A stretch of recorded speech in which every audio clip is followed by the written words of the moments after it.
Hi, my friends. I hope you're all well and that you had a wonderful weekend. Me and my bump are here to talk to you about meditation this week, right? How meditation can make you more successful. And we're going to give you tips on how to get into the practice of meditating.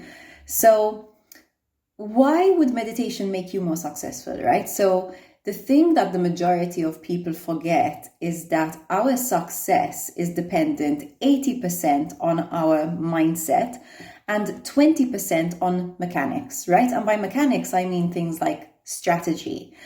The thing is that most people, when they're trying to create change, they focus on strategy, right? So they, for example, if somebody wants to lose weight, they're going to focus on going to the gym, they're going to focus on their diet, they're going to focus on, the things that you need to focus on. Strategy is super important. That's why we have lifestyle strategy sessions. Strategy matters. But the thing that supports the strategy is the mindset, because life's going to throw curveballs at you constantly. And you can have the most kick-ass strategy, but if you don't have a mindset of growth, resilience, and flexibility, then you're going to have a really hard time and you're not going to reach your goals. So how does meditation help you with developing this resilient, growthful, flexible mindset? Great question. Well, meditation is a practice that creates space between the thinker and our thoughts, right? Before I began the practice of meditation 8 years ago, I remember I used to think that my thoughts were me. So if I was having, negative thoughts, they were just me. That was me. That was me, then kind of thing. And, if I was having positive thoughts, that was me.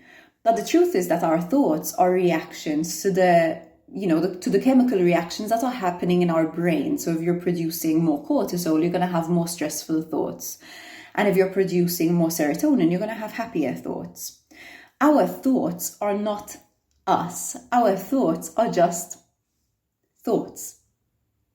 So meditation allows you to create space between you and your thoughts. And what does this space do? This space means that instead of having sort of an emotional response, right? And emotions and thoughts are tied together, because if you're having an emotion, you're going to have the thoughts that are linked to that emotion, because you're going to be producing those kinds of chemicals, blah, blah, blah. So let's say you have an emotional response. In the past, I was much more reactive before I began the practice of meditation. So I'd have an emotional response and react to it, right?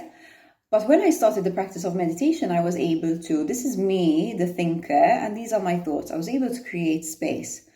So now, more often than not, I can see my thoughts and I can see my emotional reactions, and the space gives me chance to choose. It gives me choice, right? A life I choose. So it gives me choice on how to respond. I don't go into an automatic, unconscious boom, that I learned in childhood and I have no awareness. And what happens when I have choice, when I have space and I have choice, I can keep my mind on my goal, right? What's my overall goal? What's my overall vision? And then I can make choices that are in alignment with that vision. I'm not just unconsciously reacting, I'm choosing and moving in that direction. This is vital to success, because whether you're a business owner, and you want to have a thriving business, or you're an athlete and you want to stay super focused on the field, or, you're a parent and you want to be like a good present parent, a joyful parent, being able to see your emotions and see your thoughts and not get swept up in the roller coaster of them is vital to your success. So here are 4 tips that are going to support you to get into the habit of meditating. So tip number 1 is start small, right? Start small and then build upon it. It's much better that you set the target of meditating, for example, for 5 minutes twice a week than 20 minutes every single day. And it becomes overwhelming, right? It's a practice. It's like going to the gym, and it's not an easy practice. You don't just sit and basically fall asleep. It is a practice, and it can be challenging. For example, I remember when I began my meditation journey, I used to really get in touch with my anxiety, and it used to really freak me out, to the point that I often wanted to run away from it, But the truth is that the anxiety needed to be seen, and without me acknowledging my anxiety, it wouldn't go away. So I needed to stay with it. So meditation isn't always an amazing practice. Sometimes it's going to be tough. So it's better that you start small and build up, sort of the more you get used to it. So second tip is don't try to shut your thoughts off, right? That's not the purpose of meditation. You're not trying to create a blank mind. What you're doing is you're going to be noticing your thoughts, noticing your sensations and emotional reactions. And instead of getting carried away on the roller coaster of them, you're going to come back to your breath and let them go. And then they're going to come back. They're going to come back, and you're going to observe them. Notice them. I'm thinking about that again, and let them go. It's a bit like you're watching a movie. You're watching a movie, and you notice something on the screen, you let it go. You watch, the next scene comes up, you let it go. You come back to your breath. Okay, this is what's creating the space and the choicefulness. My next tip is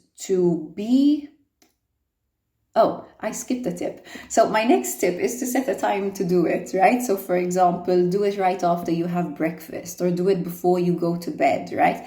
Have a sort of routine that's going to help you to remember to do it, because if you just leave it haphazard, you're never going to get down to it. So just pick a time that works for you and go with that. And my last and final tip is to be okay with being imperfect. So like I said before, the practice can be tough, and there are going to be days when you rock and roll at it, and there are going to be days when it is tougher, because you will be more stressed out.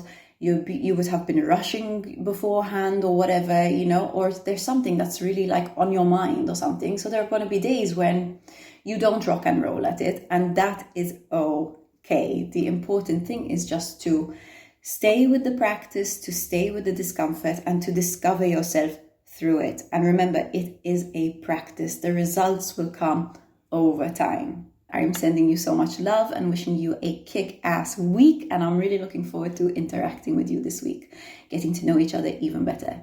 Lots of love and peace.